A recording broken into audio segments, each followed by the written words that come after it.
Engkau hadir dengan lembut menjamah setiap umat pilihan-Mu siang hari ini. Jesus, Jesus, Jesus, Jesus. Terima kasih Roh Kudus buat lawatan-Mu. Sekarang berfirmanlah kepada umat pilihan yang Kau kasihi siang hari ini. Sampaikan isi hati-Mu kepada mereka.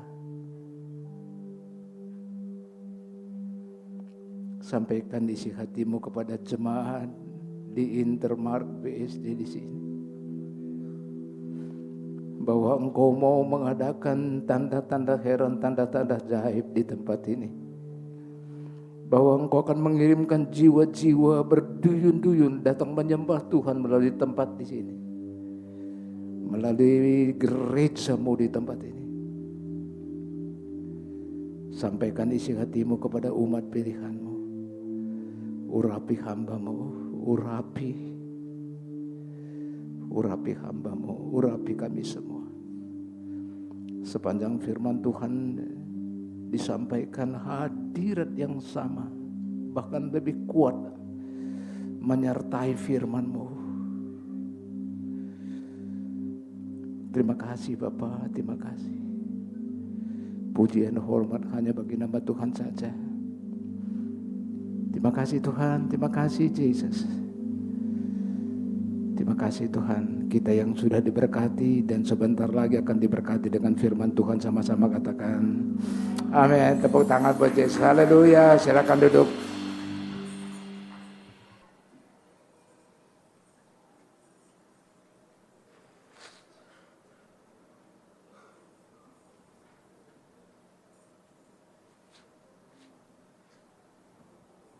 Salam, saudara menikmati hadirat Tuhan. Haleluya, rasanya enggak mau berhenti, mau nyembah Tuhan terus, haleluya. Puji Tuhan.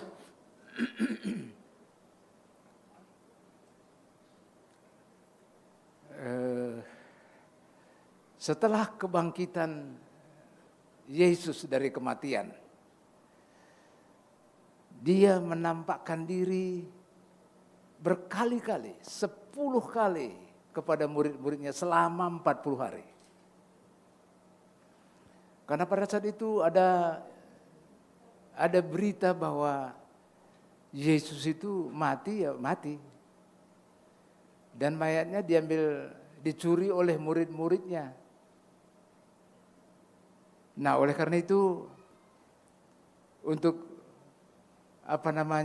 menghadapi berita-berita seperti itu, maka begitu Yesus bangkit dari kematiannya selama 40 hari, Dia menampakkan diri kepada murid-muridnya selama 10 kali. Tanggal 7 kemarin sama dengan minggu pertama kayak begini, saya sampaikan Yesus menampakkan diri kepada 2 muridnya di perjalanan menuju Emmaus.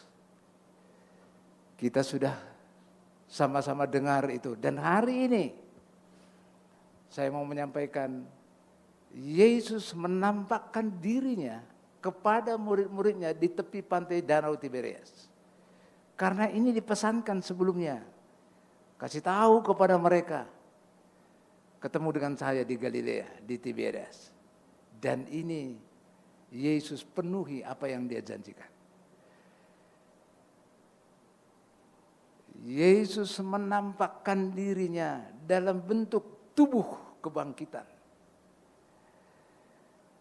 kepada murid-murid yang Dia kasihi, bahwa Dia mati, bangkit, dan setelah 40 hari, besok hari Kamis kita akan rayakan sama-sama tanggal 9 kenaikannya. Nah, mari kita baca Yohanes 21 ayat 1 sampai 14. Ayat 1.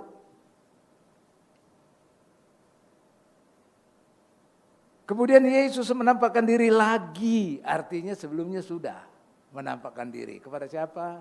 Kepada Magdalena pertama kali. Kepada siapa? Kepada 2 muridnya yang menuju ke Emmaus. Kepada siapa? Kepada perempuan-perempuan. Kepada siapa? Kepada muridnya tanpa Thomas. Nah hari ini Yesus menampakkan diri lagi kepada murid-muridnya di pantai Danau Tiberias. Dan ia menampakkan diri sebagai berikut. Di pantai itu berkumpul Simon Petrus, Thomas yang disebut Didimus, Nathanael dari Kana yang di Galilea, anak-anak Zebedeus dan 2 orang muridnya yang lain. Kata Simon Petrus kepada mereka, "Aku pergi menangkap ikan." Kata mereka kepadanya, "Kami pergi juga dengan engkau." Mereka berangkat lalu naik ke perahu, tetapi malam itu mereka tidak menangkap apa-apa. Jadi semalaman mereka nangkap ikan. Tidak menangkap seekor pun. Ayat 4. Ketika hari mulai siang, Yesus berdiri di pantai. Akan tetapi murid-murid itu tidak tahu bahwa itu adalah Yesus. Jadi pada saat mereka udah di Danau Tiberias, semalaman nangkap ikan tapi nggak dapat seekor pun, dan di tepi pantai ada seseorang, tetapi seseorang itu sebenarnya Yesus, tapi mereka tidak kenal. Terus kata Yesus kepada mereka, "Hai anak-anak," coba ini sebagai bapa, murid-muridnya itu lebih tua dari dia secara umur, tapi dia bilang, "Hai anak-anak, adakah engkau punya lauk pauk?" Dan jawab mereka, "Tidak ada." Mungkin ada marga sirait di sini. "Enggak ada." Oh. Udah kerja semalaman tanya lagi. Gitu ya. Ayat ke-6. Maka kata Yesus kepada mereka, "Tebarkanlah jalamu di sebelah kanan." Jadi waktu ditanya, "Adakah engkau sudah mendapat ikan, adakah lauk padamu?" Tidak ada. Sekarang Yesus katakan, "Tebarkanlah jalamu ke sebelah kanan. Maka akan kamu peroleh." Lalu mereka menebarkannya dan mereka tidak dapat menariknya lagi karena banyaknya ikan. 7. Maka murid yang dikasihi Yesus itu berkata kepada Petrus, "Itu Tuhan." Ketika Petrus mendengar bahwa itu adalah Tuhan, maka ia mengenakan pakaiannya, sebab ia tidak berpakaian, lalu terjun ke dalam danau. Ke-8. Murid-murid yang lain datang dengan perahu, karena mereka tidak jauh dari darat, hanya kira-kira 200 hasta saja, dan mereka menghela jala yang penuh ikan itu. Ketika mereka tiba di darat, mereka melihat api arang dan di atasnya ikan dan roti. Kata Yesus kepada mereka, "Bawalah beberapa ikan yang baru kamu tangkap itu." Simon Petrus naik ke perahu lalu menghela jala itu ke darat penuh ikan-ikan besar. 153 ekor banyaknya. Dan sungguh pun sebanyak itu, jala itu tidak koyak. Wow, luar biasa. Kata Yesus kepada mereka, "Marilah dan sarapanlah." Tidak ada di antara murid-murid itu yang berani bertanya kepadanya, "Siapakah engkau?" Sebab mereka tahu bahwa ia adalah Tuhan. Yesus maju ke depan mengambil roti dan memberikannya kepada mereka. Demikian juga ikan itu. Terakhir, itulah ketiga kalinya Yesus menampakkan diri kepada murid-muridnya sesudah ia bangkit dari antara orang mati. Amin. Nah, saudara kasih, dari peristiwa ini, peristiwa bukan perumpamaan, ini kejadian sungguh-sungguh ini. Nah, dari peristiwa ini yang baru kita baca, saya bisa banyak kita kupas. Tapi hari ini, siang hari ini saya mau sampaikan kepada kita 5 hal yang bisa kita pelajari dari Yesus menampakkan dirinya kepada murid-muridnya di pantai Danau Tiberias. Pertama, saya tulis di sini, kembali kepada kehidupan lama itu gagal. Jadi saudara-saudara yang kasih, jangan kembali kepada kehidupan lama, gagal. Nah, mari kita lihat di sini Yohanes 21 ayat 1 sampai 3. Yesus menampakkan diri di pantai itu, berkumpul murid-muridnya, pergi menangkap ikan. Malam itu mereka tidak menangkap apa-apa. Saya mau kasih tahu kepada saudara, ada dua hal di sini yang mau saya sampaikan. Pertama, ini Yesus sudah bangkit dan Yesus ini belum memberikan aba-aba apapun kepada murid-muridnya. Apa yang mereka harus lakukan setelah dia bangkit. Dia belum ngomong apa-apa. Ya wajar dong. Ini murid-muridnya 7 orang ini. Bukan ke-12, 7 orang. Petrus bilang, daripada nganggur-nganggur begini. Nah, makanya murid-muridnya itu gak pernah mau nganggur. Aku nangkap ikan deh. Nah, yang lainnya juga, yang 6 lainnya, aku juga ikut. Mereka nangkap ikan.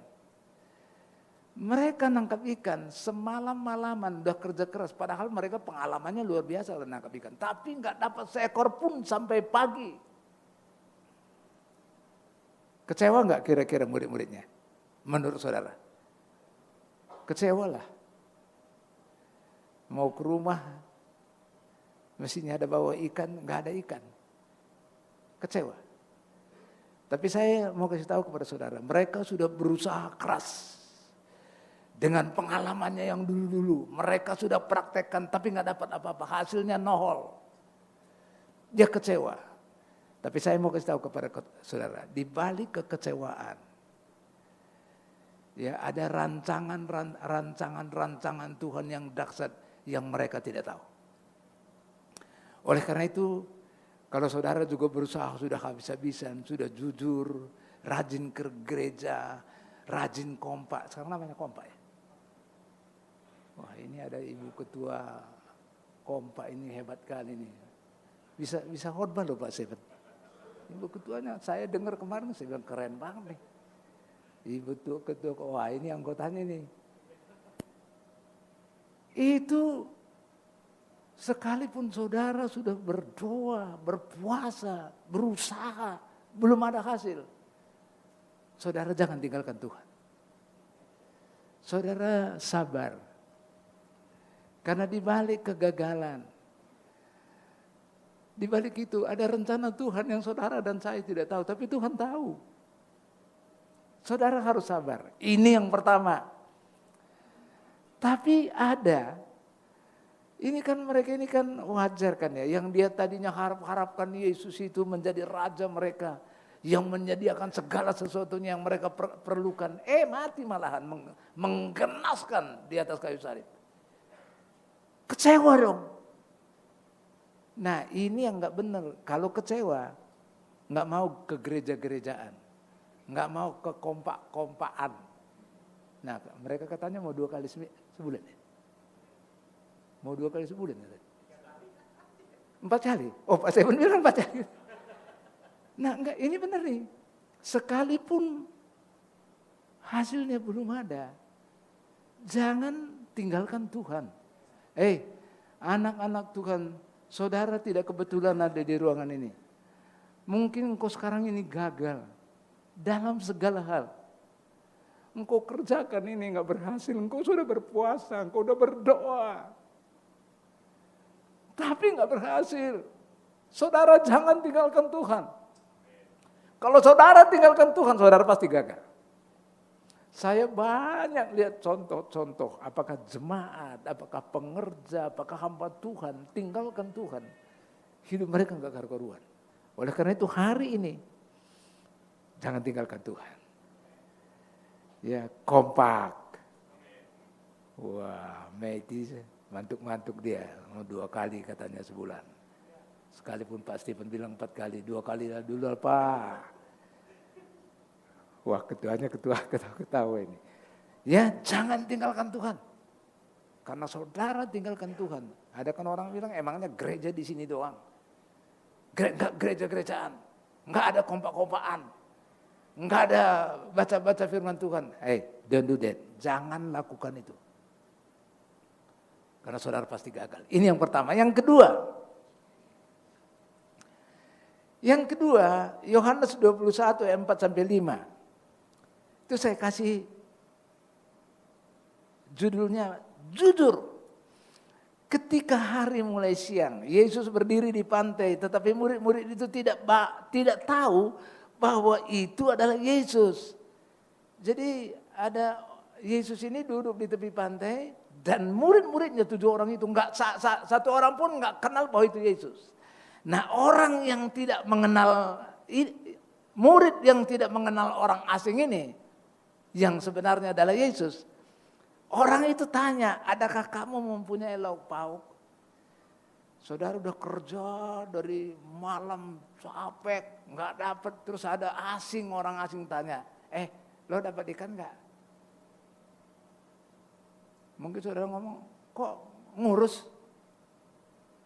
Nah, tapi ini dia bilang jujur, nggak ada. Kami nggak dapat ikan seekor pun. Kami nggak punya lauk pauk. Pertanyaan saya kepada saudara, tahu nggak orang asing ini, yang sebenarnya Yesus ini, bahwa mereka itu nggak punya lauk pauk? Tahu nggak? Tahu. Tahu nggak orang ini, Yesus ini, bahwa mereka semalam-malaman nangkap ikan tapi nggak dapat satu pun? Tahu nggak? Loh, kalau tahu kenapa tanya? Kenapa Yesus tanya? Yesus mau dengar dari omongan, dari hati mereka sendiri. Mereka mau dengar dari mulut mereka sendiri. Sekarang pertanyaannya. Pertanyaan yang sama. Yesus bertanya kepada jemaat Intermark BSD. Sudahkah saudara punya tempat ibadah sendiri? Kok enggak dia jawab? Nah, sekarang sini ke sini. Pertanyaan ini Yesus yang nanya ini. Sudahkah jemaat di tempat ini punya tempat ibadah sendiri? Wah, suaranya kecil. Yesus enggak dengar itu. Karena Yesus itu mau dengar dari saudara sendiri. Sini ke sini. Sudahkah jemaat ini punya tempat ibadah sendiri? Kok sudah? Belumlah. Nah, ini aja udah jawabnya salah. Sekarang pertanyaannya. Sudahkah punya gedung sendiri untuk tempat ibadah? Nah, Yesus dengar dari surga itu. Dia dengar, mereka belum tempat ibadah sendiri, masih nyewa-nyewa rupanya mereka ini. Hati Tuhan tergerak enggak? Dan Tuhan akan berusaha. Karena mereka ini bilang dengan jujur, kami enggak punya lauk pauk. Seekor pun semalam-malaman kami enggak dapat, kami udah kerja keras. Mereka ngomong. Dan Tuhan punya rencana untuk itu. Kalau hari ini Tuhan tanya, hei jemaat Intermark BSD, sudahkah engkau punya gedung untuk tempat ibadah sendiri? Belum. Wow, Tuhan akan masuk pikiran Tuhan gak itu? Pasti dong masuk pikiran Tuhan. Atau pertanyaannya,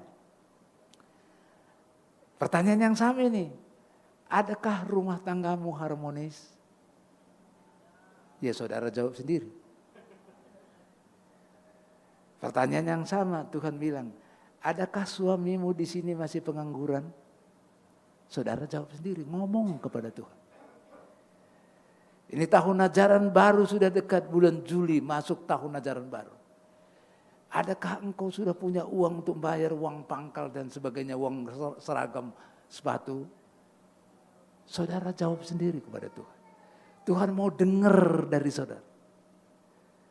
Nah, pertanyaan berikutnya, pribadi nih, adakah keluarga-keluarga di sini yang sudah punya rumah sendiri? Saudara jawab sendiri. Karena jawaban saudara itu jujur. Dan orang kalau memang benar enggak ada, jangan ragu-ragu bilang enggak ada. Saudara harus ngomong. Adakah di sini masih jomblo, belum dapat pasangan? Saudara ngomong, sekarang saudara ngomong kepada Tuhan. Adakah sekarang ini di ruangan ini Tuhan yang nanya. Adakah engkau sekarang ini dalam kesulitan finansial? Saudara ngomong kepada Tuhan, di ruangan ini, Tuhan ada di sini. Tadi kita dilawat begitu dahsyat, dia ada di ruangan ini. Saudara ngomong kepada dia. Jangan malu-malu.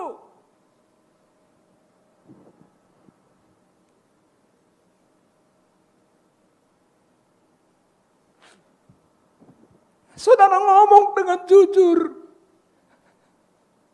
Iya Tuhan. Aku masalah di dalam finansial, aku nggak tahu jalannya apa. Saudara ngomong, dia ada di tengah-tengah kita. Dia siap menolong saudara. Dia punya banyak jalan. Dia punya banyak cara.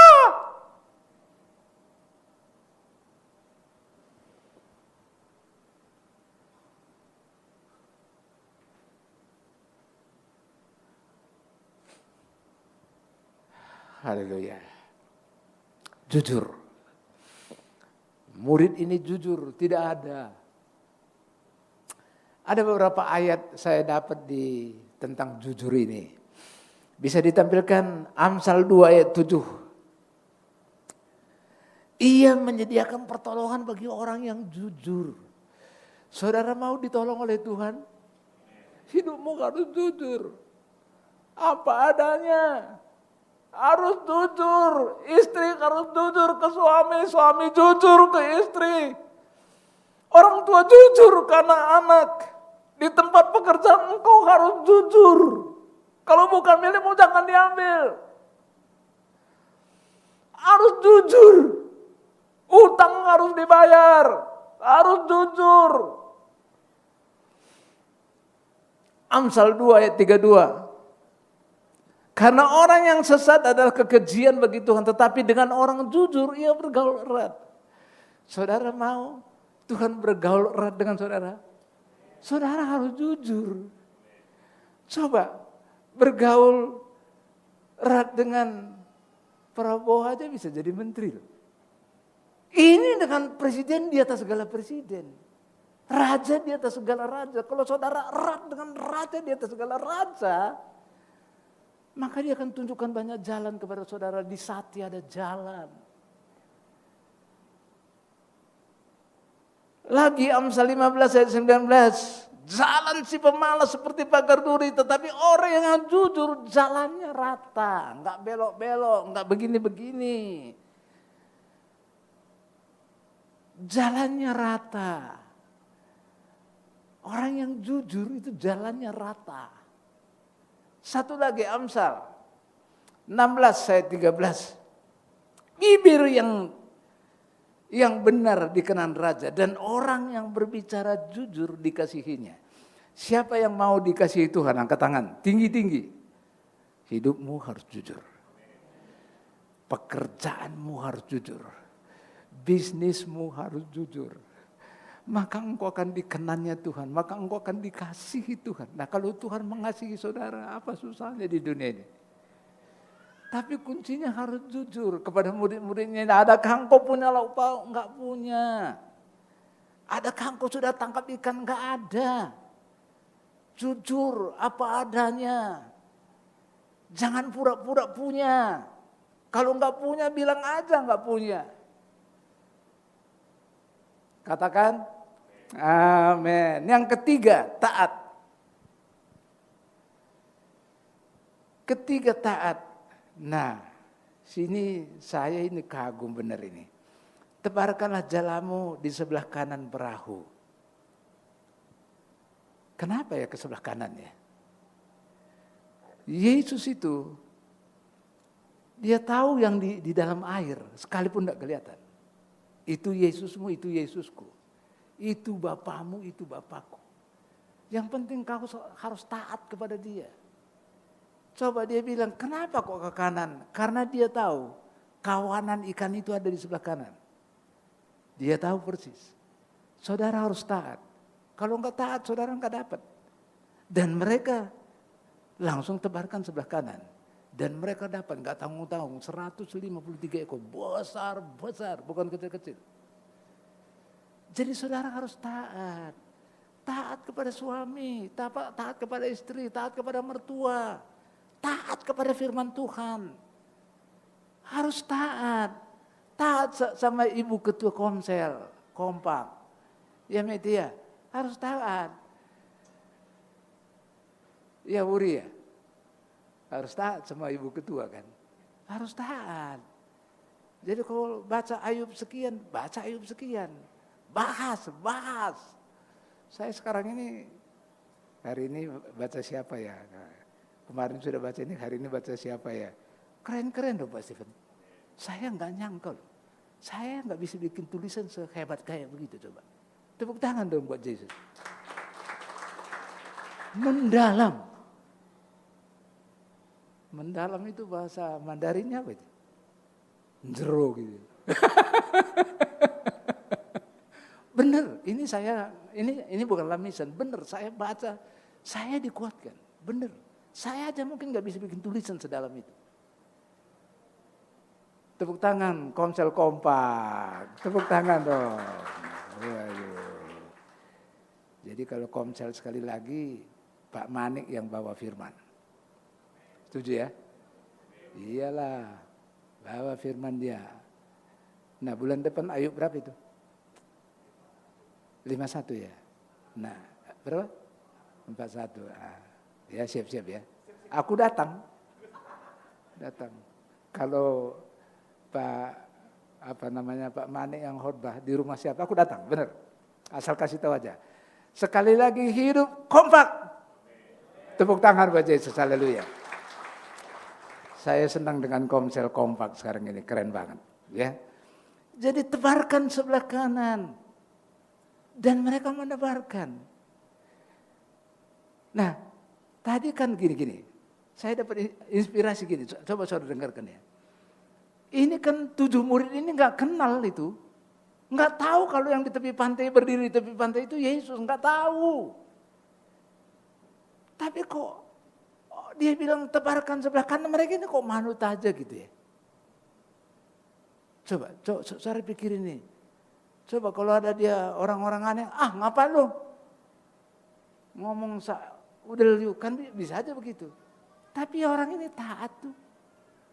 Padahal nggak tahu bahwa itu Yesus, nggak tahu dia. Nah seringkali kita ini juga dinasihatin orang. Apa dinasihati gembala, dinasihati ketua Komsel, dinasihati sesama. Sering kita acuh baby. Saudara nggak boleh. Dengarkan. Saya waktu baca ini saya ingat. Ya ini juga kebetulan ada Pak Stephen, Pak Acong udah pulang. Saya kan mungkin udah beberapa kali saya ngomong kepada saudara. Itu Budi Kartika itu ndaftarin saya di Profesor Teguh Santoso. Pertama tanggal 13 Februari. Pada saat itu nggak tahu ada alasannya, nggak bisa Bud. Nah, tanggal berapa Pak kalau gitu? Ya terserahlah tanggal 23 mau. Saya asal punya aja. Ternyata di daftar tanggal 13 dikabarin Pak Purba dapat nomor urut 14. Wah kebetulan kita ada tiap Rabu, tiap Jumat terakhir itu ada pujian penyembahan di sini. Bud, saya bilang saya nggak bisa ini. Kalau saya dia, ya udahlah kok, gua juga emangnya gua kurang kerjaan gitu ya. Tapi dia itu telaten aja. Saya makan siang sama Pak Stephen sama Pak Asyong. Jam 1.30 dia telepon, Pak, Bapak dapat hari ini. Urutan pertama, jam 5. Waduh ini alasannya apa lagi nih gitu ya. Tapi istri saya itu juga orangnya baik, orang ojo ngono kue, ini bahasa Mandarin dia. Ojo ngono kue, orang-orang sudah repot, mbok iyo. Akhirnya berangkatlah saya. Tahu saudara berangkat saya, ketemulah sama Profesor Dr. Teguh Santoso, ahli jantung ini. Dia bilang nggak ada obat yang bisa, kalau sudah ada flek, yang bisa lolos begitu nggak ada. Satu-satunya kateter terus pasang ring. Dengan tegas nggak pakai ngomong macam-macam. Nggak ada obat. Keren kali ini orang ini. Meyakinkan lagi. Dan ini teknologi ini udah 98,9%. Proof. Tinggal bicarakan aja, silakan. Kapan silakan. Padahal saya pikir, waduh ini di balon, anak buah saya dulu mati gara-gara di balon. Jadi saya ngeri juga gitu kan. Tapi nggak tahu bagaimana kayak dituntun gitu. Iyalah tanggal 26 lah. Tanggal 26. Tanggal 12 Maret. Selama 12 Maret itu ya saya udah cerita kepada saudara. Tapi artinya, sekalipun Budi itu bukan dokter. Tapi kan siapa saja bisa dipakai Tuhan. Kok telatennya ini loh. Kalau saya seperti dia udah 2 kali aja ya udah, kalau enggak ya udah. Emangnya gua kurang kerjaan. Ini enggak telaten aja. Saya mau kasih tahu kepada saudara, ini mumpung dia enggak ada di sini.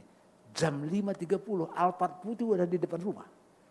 Sampai istri saya itu nangis, Sari itu nangis. Ternyata waktu diperiksa tanggal 12 itu udah hampir ketutup. Dan dia bilang at any time suddenly death bisa terjadi. Wih.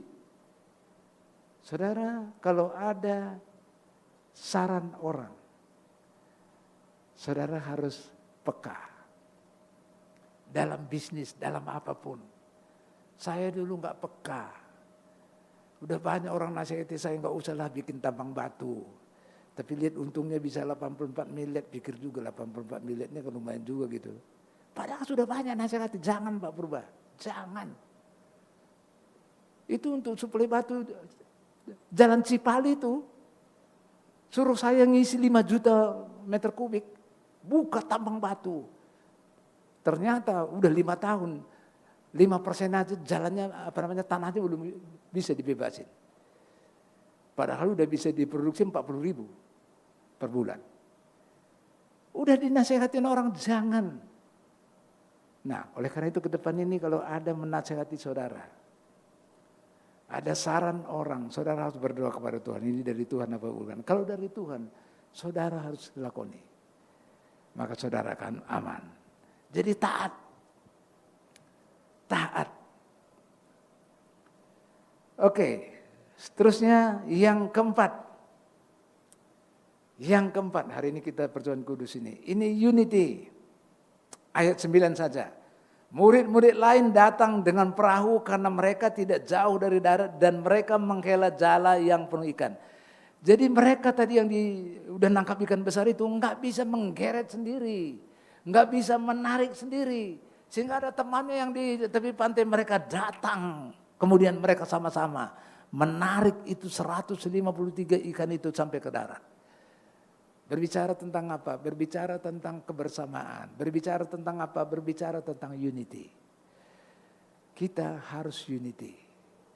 Kita harus unity, apalagi di keluarga suami istri aja sering gak unity. Satu ngidul, satu, kalau lawan ngidul apa ya? Satu maunya ke kiri, nah kalau ngidul-ngidul tanya Uri nih.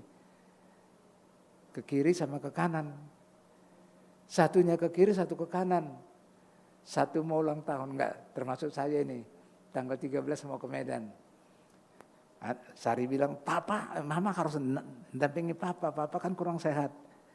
Saya bilang, Mama enggak kuat. Karena tanggal 13, tanggal 14 ke Bandara, tanggal 15 juga langsung, tanggal 14 langsung ke Medan, nginep lagi di Medan, Mama enggak kuat.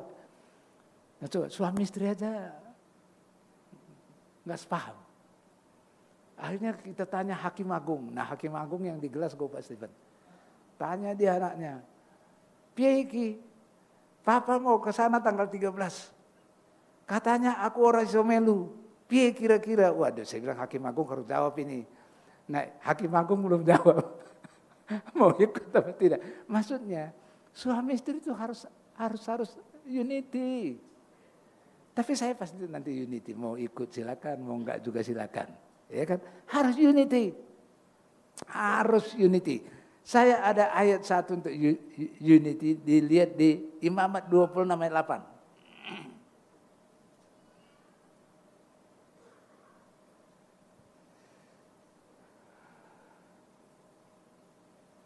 5 orang dari antara kamu, 5 orang dari antaramu akan mengejar 100. 5 mengejar 100. Artinya 1, 20 ini.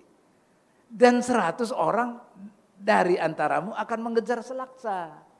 Jadi bukan kali 20, bukan jadi 2000, selaksa.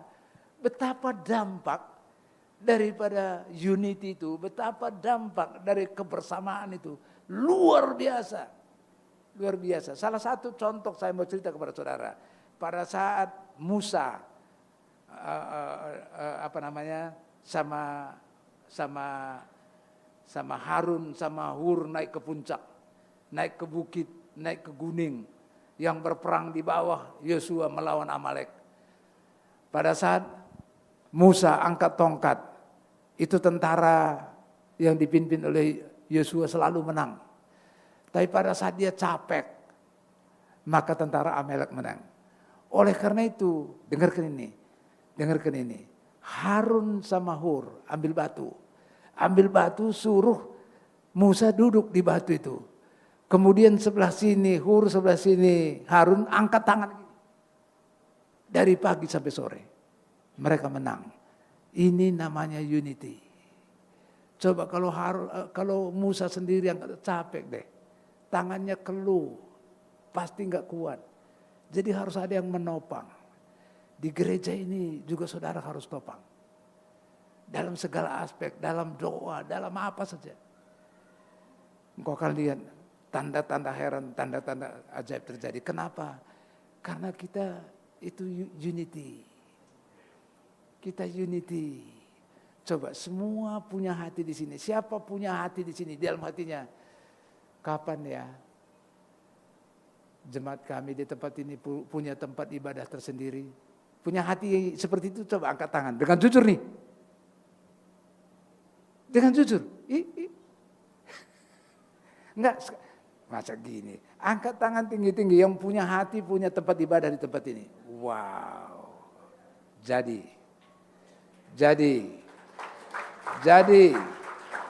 Kenapa? Karena kita unity, kita sehati, kita kepingin bener punya tempat ibadah sendiri.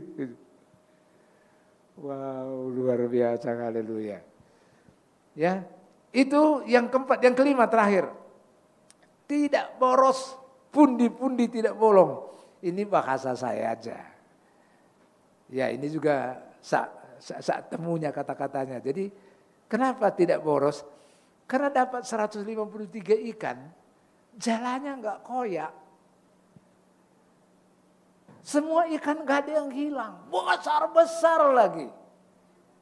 Coba saudara dapat untung perusahaan besar, untung di perusahaan besar, tapi pengeluarannya juga besar. Nggak tahu, nggak macam-macam pengeluaran, macam-macam yang nggak diduga-duga. Itu boros namanya. Ini nggak boros, Pak Untung, nggak boros.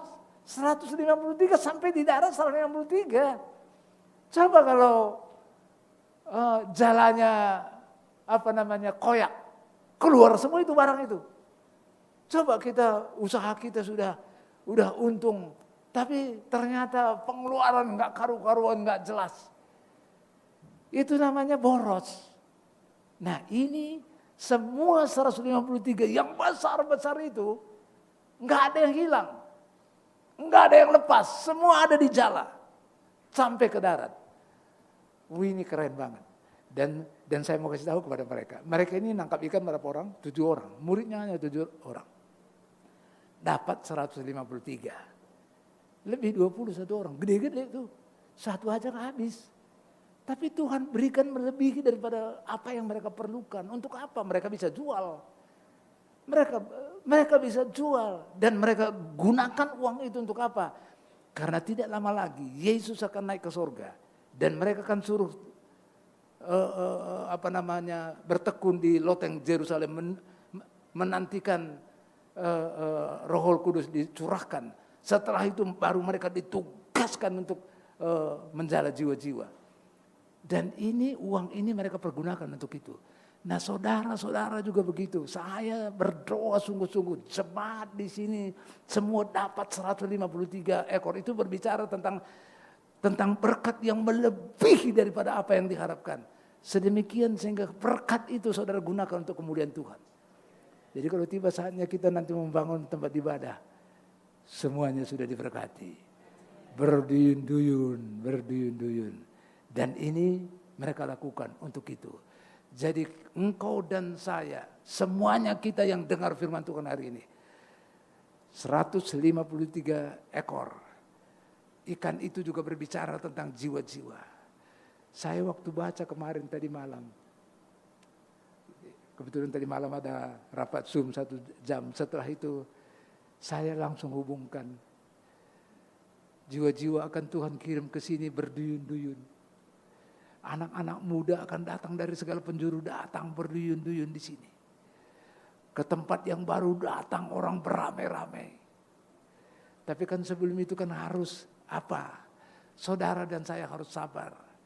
Kalau saudara belum diberkati, apa yang saudara harapkan gagal, saudara sabar. Karena di balik kegagalanmu, di balik kekecewaanmu ada rencana Tuhan yang dahsyat.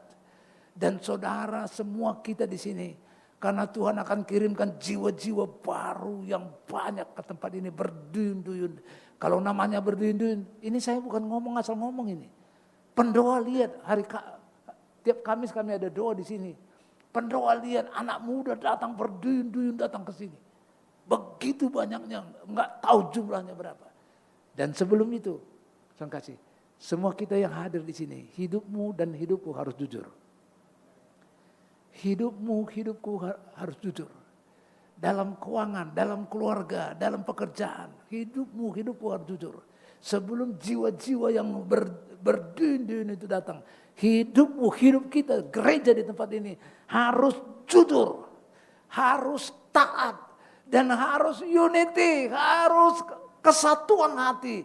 Maka engkau akan lihat ikan-ikan yang besar itu dalam bentuk jiwa-jiwa yang banyak itu akan berduyun-duyun datang ke sini.